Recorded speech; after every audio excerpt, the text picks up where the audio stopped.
মিরপুরের শেরেবাংলা ক্রিকেট স্টেডিয়ামে বাংলাদেশ নিউজিল্যান্ড তৃতীয় টি-20 শুরুর আগে হঠাৎ ব্যস্ততা। একঝাঁক ক্রিকেটার আর বোর্ড কর্তাদের আগমনে উৎসবমুখর এক পরিবেশ হোম অফ ক্রিকেটে। সোমবার শুরু ঢাকা প্রিমিয়ার লিগ ক্রিকেট। তার ট্রফি উন্মোচন এবং ক্যাপ্টেন ফটো সেশন ঘিরেই এত সব আয়োজন। আন্তর্জাতিক ম্যাচ থাকায় একটু তাড়াহুড়ো করেই হয়ে গেল সব।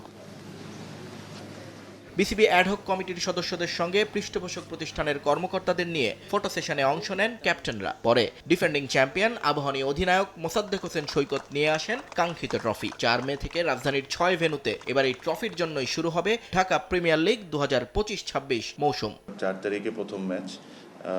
এখানে কিছু কিছু জিনিস আমরা এবছর চেঞ্জ এনার চেষ্টা করেছি, যেটা হলো এবার as the host said that 6টা ভেন্যুতে খেলা হবে। 6টা ভেন্যুতে খেলা হওয়ার দুইটি কারণ।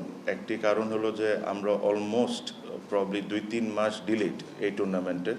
আর আমাদের আপনারা জানেন যে একটা রেনি সিজন আছে, বা এই টুর্নামেন্ট চলার সময় রেনি সিজনটা আমাদের ফেস করতে হবে। এই কারণে আমরা এবার রিজার্ভ ডে রেখেছি প্রতিটা ম্যাচের জন্য।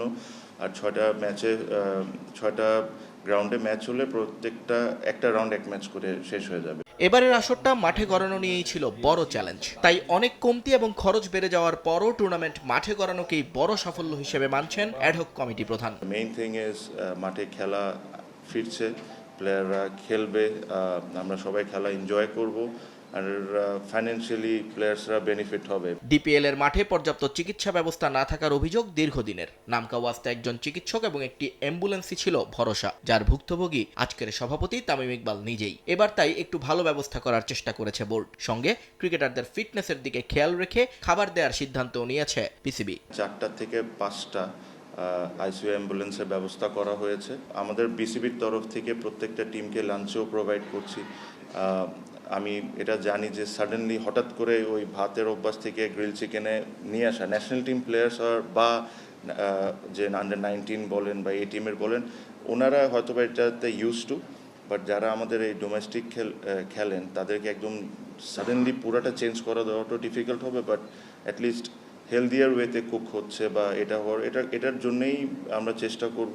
বাংলাদেশের ঘরোয়া ক্রিকেটে এক অভিশাপের নাম ক্রিকেটারদের পেমেন্ট ইস্যু, যে অভিযোগ দীর্ঘদিনের। তবে এখানে ক্রিকেটার ক্লাব দুপক্ষের মধ্যে চুক্তি হওয়ায় খুব বেশি কিছু করার নেই বোর্ডের। যদিও আগামী মৌসুম থেকে বিষয়টিকে আরও স্বচ্ছ করার প্রতিশ্রুতি দিলেন তামিম ইকবাল। দেখেন, নর্মালি ঢাকা প্রিমিয়ার লিগের পেমেন্ট ইস্যুতে ক্রিকেট বোর্ড লায়াবিলিটি নেয় না, বিকজ এটা ক্লাবের সাথে প্লেয়ারদের ডাইরেক্টলি ডিল হয়। ভবিষ্যতে এই জিনিসটাকে কিভাবে আরেকটু সিস্টেম্যাটিক করে নিয়ে আসা যায়, এটা নিয়ে আমাদের একটা আলোচনা হচ্ছে, সো দ্যাট যে কমিটমেন্টগুলো করা হচ্ছে ওটা যেরকম দুই সাইড থেকেই ফুলফিল করা হোক। ফিক্সিং নিয়েও এবার বেশ উচ্চকিত বোর্ডের বর্তমান কমিটি। বিপিএল এর মতোই ঢাকা প্রিমিয়ার লিগেও আইসিসির অ্যান্টি কারাপশন আইন মেনে চলার সিদ্ধান্ত সিসিডিএম এর। এখানে কোনো ধরনের কোনো ছাড় দেওয়ার প্রশ্নই আসে না। আর যে স্টেপগুলো, যে প্রসেসগুলো আমরা ফলো করব ইন্টারন্যাশনাল ক্রিকেটে বা ফ্র্যাঞ্চাইজ বেসড টুর্নামেন্টে, আমরা চেষ্টা করব যে এবারও এটা হয়। নিয়ন মোহাইমিন, সময় সংবাদ। যখন আপনি একটা ইন্টারন্যাশনাল ক্রিকেট